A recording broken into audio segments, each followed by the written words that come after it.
নমস্কার বন্ধুরা, আশা করি প্রত্যেকেই ভালো আছেন। নেশাভানের মধ্যে আপনি জর্জরিত হয়ে গেছেন, নেশাভান ছাড়তে পারছেন না। আরও 5 জনকে নেশাভানের মধ্যে আপনি যুক্ত করছেন। হাত জোর করে অনুরোধ করছি, দয়া করে আপনি যে ভুলটা করেছেন সেটা আর 5 জনের মধ্যে ছড়িয়ে দেবেন না। একটা সময় গিয়ে আপনার নিজেরও মনে হতে বাধ্য যে আপনি যেটা করেছেন, অর্থাৎ বিভিন্ন ধরনের নেশাভান যে যেটা করে থাকেন, সেটা আপনারা ঠিক করেননি।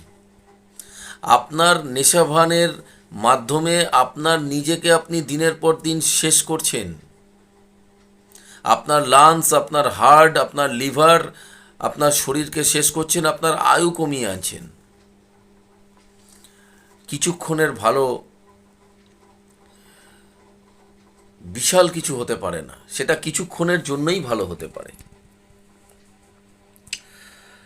যারা মদ খাচ্ছেন, অতিরিক্ত ড্রিঙ্কস করছেন, ভাবছেন না যে আপনার শরীরের ওপর কী এফেক্টটা পড়ছে। আপনার কোলেস্ট্রল বেড়ে যাচ্ছে, আপনার সুগার থাকলে সুগার বেড়ে যাচ্ছে। আপনার জীবনকে আপনি কতটা রিস্কেবল জায়গায় ফেলে দিচ্ছেন চিন্তা করে দেখুন। আপনার পরিবার আপনার জন্য চিন্তা করছে। আপনি প্রচণ্ড সিগারেট খাচ্ছেন, আপনার লাংসের যে অবস্থা হচ্ছে সেটা শুধুমাত্র আপনার পরিবার বুঝতে পারছে, আপনি বুঝেও বুঝছেন না। আপনারা তো নেশাভান ধরে নিয়েছেন, আপনারা ছাড়তে পারছেন না, পারলে ছাড়ুন। কিন্তু রিকোয়েস্ট এটাই, নতুন করে কাউকে নেশাভানের মধ্যে যুক্ত করবেন না। কারণ একটা টেন্ডেন্সি দেখা যায়, যারা যে ধরনের নেশাভান করেন অন্য কাউকে সেই নেশাভানের মধ্যে আবদ্ধ করেন। দয়া করে এই কাজটা করবেন না। পারলে আপনি নেশাভান করছেন করুন, অন্যকে বোঝান যে আমার মতো নেশাভানের মধ্যে আবদ্ধ হোস না। আখেরে কোনো লাভ নেই, ক্ষতি আছে।